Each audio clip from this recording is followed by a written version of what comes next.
Imagine waking up one morning and realizing your bank has frozen every single dollar you own. Not because of anything you did wrong, but because of their mistake.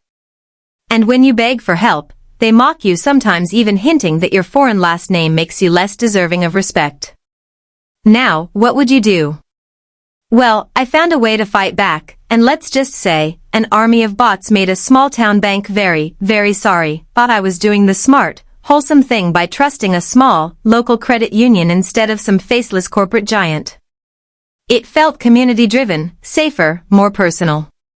But one day, when I went to withdraw cash, my card failed at the ATM. No big deal, I figured, so I went inside to ask for help.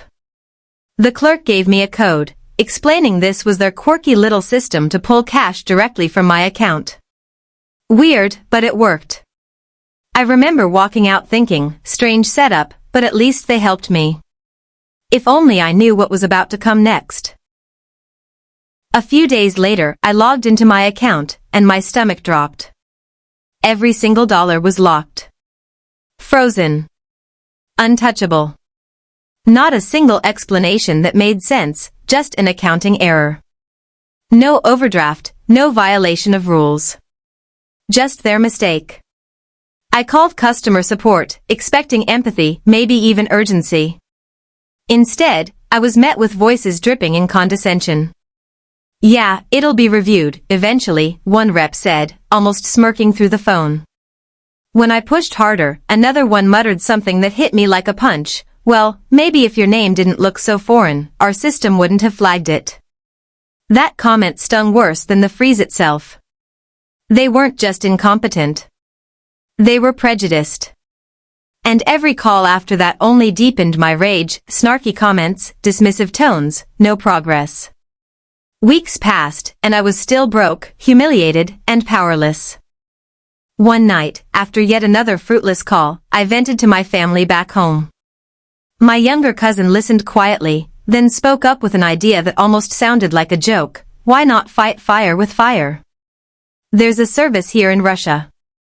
Pay people a few rubles, and they'll flood social media with whatever you want. Fake complaints, bad reviews, you name it.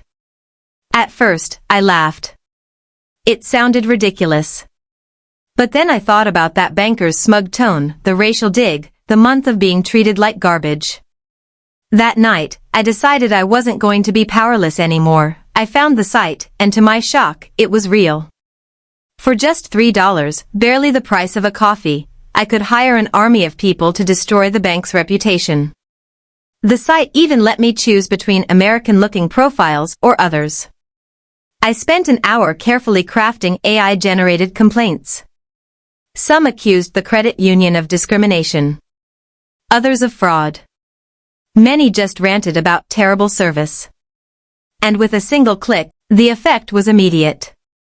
Within hours, their Facebook, Yelp, and Twitter accounts were in flames. Dozens, then hundreds, of angry customers posting non-stop, "This bank stole my money." Racist staff, avoid at all costs. Worst service ever, closing my account today. These weren't blank bots either. Each had a realistic profile picture, a believable name, a history. To anyone scrolling, it looked like a tidal wave of genuine outrage. I sat back, my heart pounding, watching this tiny credit union's reputation crumble in real time. For the first time in weeks, I felt something besides helpless anger. I felt power. The very next day, my phone rang. It was a number I didn't recognize. I answered, and a polished but nervous voice introduced himself. "This is the call center manager from your credit union. I understand you've had some difficulties with your account." Translation? They were panicking. He went on, "After reviewing your case, we'd like to make things right. We can immediately transfer your full balance to any bank you choose. And, as an apology, we'd like to add $50 in compensation." I let the silence stretch, savoring the moment.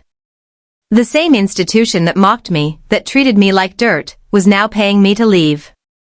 Finally, I said coolly, "That'll do. Transfer it today." And just like that, my money was free. My account closed.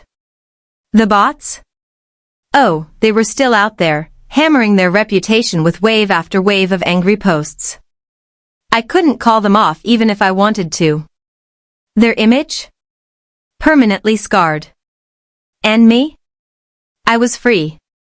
My funds restored, my dignity intact, and a delicious sense of justice warming me from the inside out. It's funny, isn't it? They thought my last name made me weak.